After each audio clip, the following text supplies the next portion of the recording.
Este programa es posible gracias al aporte de los mecenas del canal. La leyenda del oficio. La historia de la francmasonería. Sus leyendas, tradiciones e historia cronológica. Volumen 1. Albert Gallatin Mackey, 1807 a 1881. Masón, médico y escritor norteamericano. Fue un miembro activo de la masonería y ocupó importantes cargos en las logias. Su contribución a la orden fue muy significativa por medio de sus libros, enciclopedias, revistas y otras publicaciones masónicas.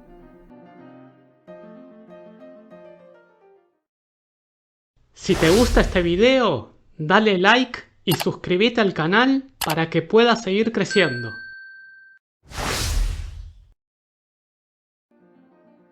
Capítulo 4. La leyenda del oficio. Que la fortaleza del Padre de los Reyes.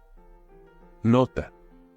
En el manuscrito Lansdowne y en la mayoría de los otros manuscritos, la fórmula es el Padre de los cielos o del cielo. Que la fortaleza del Padre de los Reyes, con la sabiduría de su glorioso Hijo, a través de la gracia de la bondad del Espíritu Santo, que son tres personas en un solo Dios, esté con nosotros en nuestro comienzo, y nos dé la gracia para gobernarnos aquí en esta vida mortal, para que podamos llegar a su reino que nunca tendrá fin. Amén. Queridos hermanos y compañeros, nuestro propósito es contaros cómo, y de qué manera, esta valiosa ciencia de la masonería comenzó, y luego cómo fue favorecida por reyes y príncipes dignos, y por muchos otros hombres venerables. Y también a aquellos que estén dispuestos, les declararemos el deber que corresponde a todo auténtico masón de guardar con buena fe. Y tened buena cuenta de ello. Es digno de ser bien guardado, para un oficio digno y una ciencia curiosa. Pues existen 7 ciencias liberales, de las cuales esta es una de ellas. Y los nombres de las 7 ciencias son los siguientes. La primera es la gramática, y enseña al hombre a hablar con verdad, y a escribir con verdad. Y la segunda es la retórica, y enseña al hombre a hablar con elegancia en términos sutiles. Y la tercera es la dialéctica, y enseña al hombre a discernir o conocer lo verdadero de lo falso. Y la cuarta es la aritmética, y enseña al hombre a contar y calcular todo tipo de números. Y la quinta es llamada geometría, y enseña el cálculo y la medida de la tierra, y de todas las demás cosas. Y esta ciencia es llamada masonería.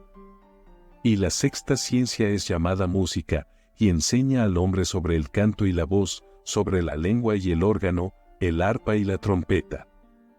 Y la séptima es la astronomía, y enseña al hombre el curso del sol, la luna y las estrellas. Estas son las 7 ciencias liberales, todas las cuales fueron fundadas por una sola ciencia, que es la dicha geometría. Y un hombre puede comprobar esto, que la ciencia del trabajo está fundada en la geometría, porque la geometría enseña a un hombre el cálculo y la medida, la ponderación y el peso de todas las cosas sobre la tierra, ya que no hay ningún hombre que trabaje en alguna ciencia, que no lo haga mediante algún cálculo o medida, ni ningún hombre que compre o venda, que no lo haga mediante alguna medida o peso, y todo esto es geometría. Y esto lo usan los comerciantes y todos los artesanos, y todas las otras 7 ciencias, y en especial el labrador y los cultivadores de todo tipo de tierras, granos, viñas, flores y plantadores de otros frutos. Pues ni la gramática ni la retórica, ni la astronomía, ni ninguna de las demás 7 ciencias, pueden encontrar cálculo o medida sin la geometría. Por lo tanto, me parece que la ciencia de la geometría es la más digna, y la que encuentra a todas las demás. Nota. La palabra encuentra está usada en su primitivo significado anglosajón de inventar, idear. La geometría inventó o ideó todas las demás ciencias. Como comenzaron estas dignas ciencias, os lo diré. Antes del diluvio de Noé, existía un hombre llamado Lamec, como está escrito en la Biblia en el 4º capítulo del Génesis. Y este Lamec tenía 2 esposas, una llamada Ada y la otra llamada Sila. De su primera esposa Ada tuvo 2 hijos, uno Jabel y el otro Tubal, y de su otra esposa Sila tuvo un hijo y una hija. Y estos 4 hijos fundaron el comienzo de todas las ciencias en el mundo. Y este hijo mayor Jabel descubrió la ciencia de la geometría, y partió rebaños de ovejas y corderos en el campo, y fue el primero en forjar una casa de piedra y árbol, como es notado en el capítulo antes dicho. Nota. Este es un ejemplo de la inexactitud de estos antiguos registros en la tradición histórica. Muy lejos de ser Jabal el primero que forjó una casa de piedra y árbol, él fue el que dio origen a la vida nómada, en la que nunca se utilizan tales construcciones. Inventó las tiendas, hechas probablemente de pieles, como residencia temporal de un pueblo pastoril, guiado por la exigencia de la búsqueda de alimentos, para trasladar sus rebaños de vez en cuando a nuevas pasturas. Y su hermano Tubal descubrió la ciencia de la música, el canto, el arpa y el órgano. Y el tercer hermano, Tubal Caín, descubrió la orfebrería en oro, plata, cobre, hierro y acero. Y la hija descubrió el oficio del tejido. Y estos niños sabían bien que Dios tomaría venganza por el pecado, ya sea por fuego o por agua. Por lo tanto, escribieron la ciencia que habían encontrado en 2 pilares de piedra, para que pudieran encontrarse después del diluvio de Noé. Y una de esas piedras era de mármol, que no se quemaría con el fuego. Y la otra piedra se llamaba laterns, y no se hundiría en el agua. Nota. La palabra laterns es una corrupción del latín later, ladrillo. Nuestra intención es contaros, verdaderamente, cómo y de qué manera fueron encontradas estas piedras en las que se escribieron estas ciencias. El gran Hermarines, que era hijo de Cubi, el cual era hijo de Sem, que era hijo de Noé. Este Hermarines, después fue llamado Armes, el padre de los hombres sabios. Él encontró uno de los 2 pilares de piedra, y encontró la ciencia escrita allí, y se la enseñó a otros hombres. Y en la construcción de la Torre de Babel, se hizo mucho uso de la masonería por primera vez. Y el rey de Babilonia, llamado Nimrod, también era un masón. Y amaba mucho la ciencia, y eso es dicho por los maestros de las historias. Y cuando la ciudad de Nínive y otras ciudades de Oriente debieron ser hechas, Nimrod, el rey de Babilonia, envió allí a 3 veintenas de masones a petición del rey de Nínive, su primo. Y cuando los envió, les dio un deber de esta manera: que debían ser sinceros el uno con el otro, y que debían amarse sinceramente, y que debían servir fielmente a su señor para recibir su pago, para que el maestro pueda tener veneración y todo lo que le corresponda. Y les dio otros deberes más. Y esta fue la primera vez que los masones tuvieron algún deber de su ciencia. Además, cuando Abraham y su esposa Sara fueron a Egipto, allí él enseñó las 7 ciencias a los egipcios. Y él tenía un digno discípulo llamado Euclides, y él aprendió muy bien, y fue un maestro de las 7 ciencias liberales. Nota. El hermano Matthew Cook, en sus notas al manuscrito que fue el primero en publicar, y que desde entonces lleva su nombre, protesta contra ser considerado responsable por la cronología que hace contemporáneos a Abraham y a Euclides. En lo sucesivo, se verá que esta leyenda de Euclides es meramente un símbolo.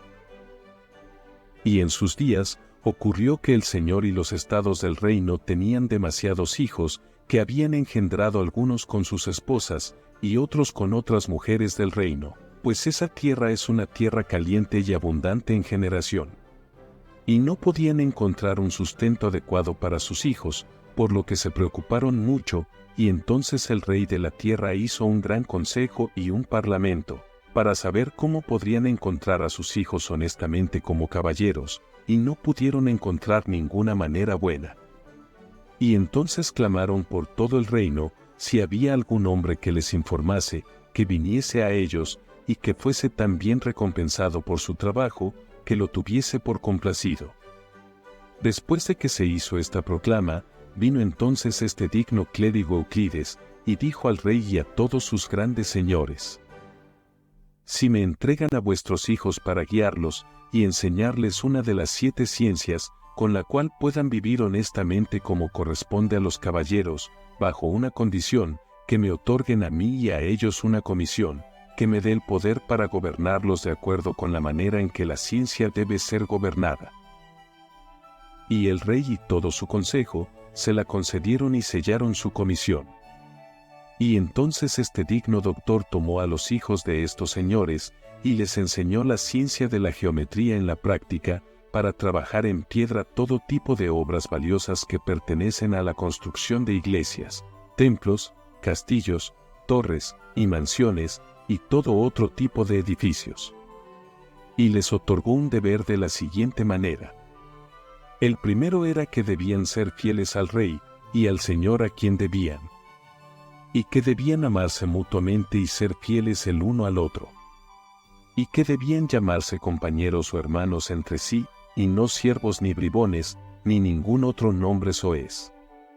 Y que debían merecer su paga del Señor o del maestro al que sirvieran. Y que debían ordenar al más sabio de ellos para ser maestro de la obra, y que ni por amor, ni por gran linaje, ni por riquezas, ni por ningún favor, dejasen a otro que tiene poca habilidad para ser el maestro de la obra del Señor, por lo cual el Señor sea mal servido, y ellos avergonzados. Y también que debían llamar a sus gobernantes de la obra, maestro, en el tiempo en el que trabajaran con él. Y otros muchos más deberes que llevaría mucho tiempo mencionar. Y a todos estos deberes les hizo prestar un gran juramento que se usaba en esa época, y les asignó un salario justo, para que pudieran vivir honestamente. Y también que vinieran y se reunieran una vez al año, para ver cómo podían trabajar mejor para servir al Señor, para su beneficio y para su propia veneración, y para corregir dentro de sí mismos a quien hubiera cometido faltas contra la ciencia.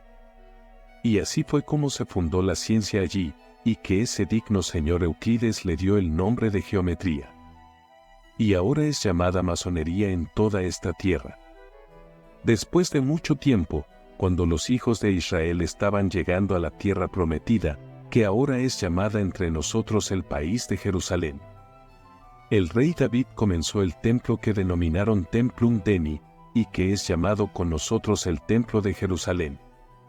Y el mismo rey David amaba mucho a los masones, y los valoraba mucho, y les pagaba bien. Y les dio los mismos cargos y costumbres que había aprendido en Egipto, dados por Euclides, y otros cargos más que escucharéis más adelante. Y después de la muerte del rey David, Salomón, que era su hijo, completó el templo que su padre había comenzado, y envió en busca de masones a diversos países y de diferentes tierras, y los reunió, de modo que tenía 80,000 trabajadores de la piedra, y todos fueron llamados masones. Y eligió entre ellos a 3,000, que fueron ordenados como maestros y supervisores de su obra. Y además, había un rey de otra región que los hombres llamaban Hiram, y él amaba mucho al rey Salomón y le proporcionó madera para su trabajo. Y tenía un hijo llamado Ahinon, y él era maestro de geometría, y fue el maestro principal de todos sus masones, y fue el maestro de todas sus esculturas y tallas, y de todo tipo de masonería que correspondía al templo. Y esto está atestiguado en la Biblia, en el libro de Reyes, capítulo 3. Nota: el verdadero origen y significado del nombre Ahinon, que algunos masones especulativos modernos han sustituido por Hiram Abiv, y otros por Adoniram, será posteriormente discutido.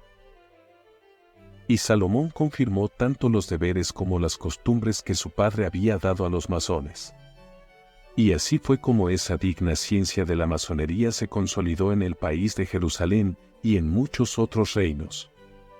Artesanos curiosos anduvieron a sus anchas por diversos países, algunos para aprender más sobre el oficio y su destreza, y otros para enseñar a aquellos que tenían poca maña.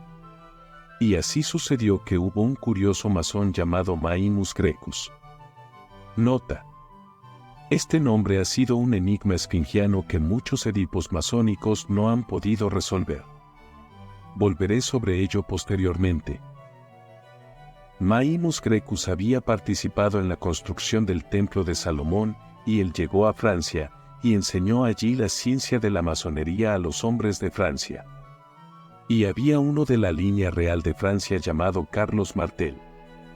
Nota: la introducción de este monarca en la leyenda nos lleva a indagar en un interesante periodo de la historia masónica francesa que será discutido más adelante. Y Carlos Martel era un hombre que amaba mucho esta ciencia y se acercó al mencionado Maximus Grecus y aprendió de él la ciencia y tomó de él los deberes y costumbres. Y luego, por la gracia de Dios, fue elegido para ser rey de Francia. Y cuando estuvo en su cargo, tomó masones y ayudó a convertirse en masones a aquellos hombres que no lo eran. Y los puso a trabajar, y les entregó tanto los deberes como las costumbres, y les pagó bien, como había aprendido de otros masones.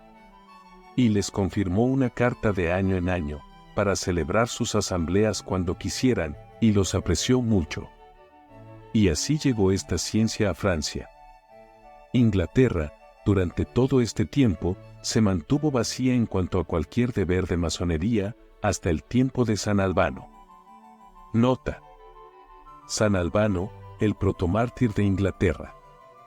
Sobre su conexión con la leyenda, más a continuación. Y en sus días, el rey de Inglaterra, que era un pagano, rodeó con murallas la ciudad que es llamada San Albano. Y San Albano era un caballero digno y el mayordomo de la casa del rey, y tenía el gobierno del reino, y también de la construcción de las murallas de la ciudad. Y amaba mucho a los masones, y los apreciaba mucho. Y les pagaba muy bien, de acuerdo con las circunstancias del reino, dándoles 2 chelines y 6 peniques a la semana, y 3 peniques para su comida. Nota: se refiere al refrigerio que se tomaba al mediodía, cuando los obreros desistían del trabajo para evitar el calor. Aquí puede significar comida o subsistencia en general. San Albano daba a sus masones 2 chelines a la semana y 3 peniques por su comida diaria. Ver la enciclopedia de la francmasonería de Mackie.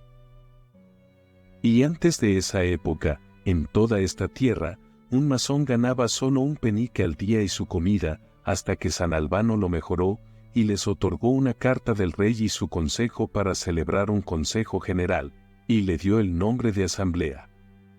Y él mismo estuvo en ella, y ayudó a hacer masones y les dio deberes, como escucharéis más adelante.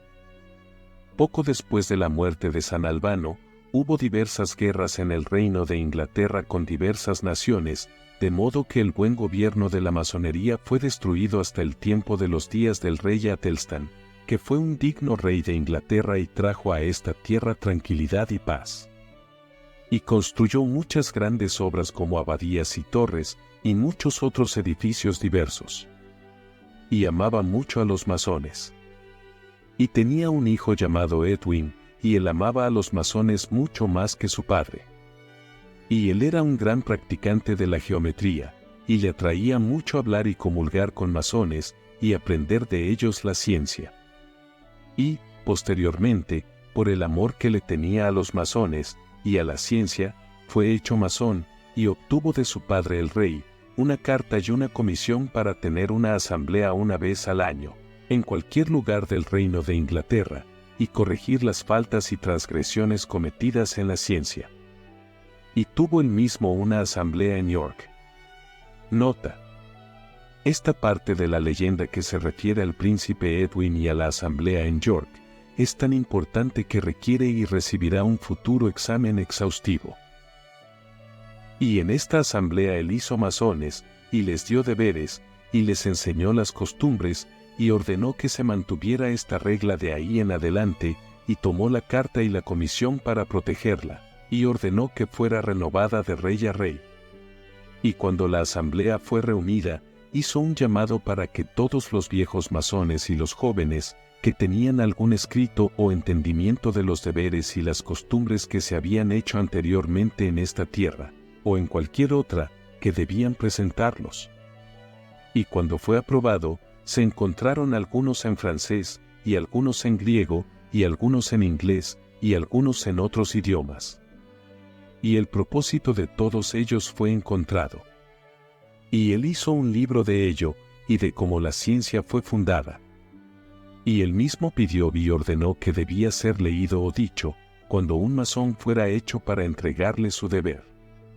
Y desde ese día hasta ahora, las costumbres de los masones se han mantenido de esa manera, también como los hombres pudieran llevar a cabo. Y además diferentes asambleas han puesto y ordenado ciertos deberes, por el mejor consejo de maestros y compañeros.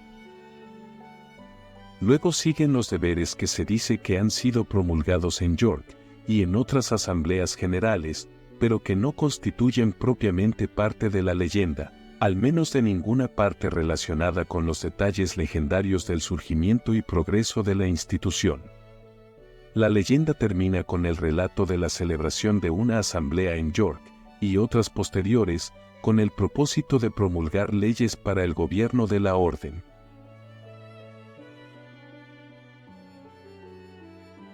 La historia de la francmasonería. Volumen 1. Albert Gallatin Mackey. 1898 y 1906. Nueva York y Londres. The Masonic History Company. Páginas 18 a 24.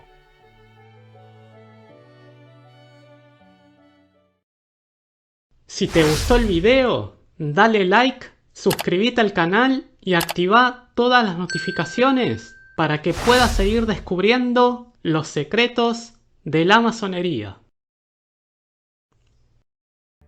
Este programa fue posible gracias al aporte de los mecenas del canal, como Martín Fuchineco, a quien expresamos nuestro agradecimiento. Si quieres convertirte en mecenas, puedes hacerlo en Patreon, una plataforma muy fácil y segura de usar. Visita patreon.com/mmdiegofigueroa y selecciona el nivel que prefieras para acceder a nuestros beneficios. También puedes realizar tu aporte voluntario por medio de PayPal. O adquirir el libro, El viaje iniciático masónico, muerte y resurrección, del escritor argentino Diego Figueroa. Una nueva interpretación de la masonería, que revelará el secreto iniciático que se oculta detrás de sus símbolos y rituales. Disponible en Amazon. Muchas gracias, y hasta el próximo programa.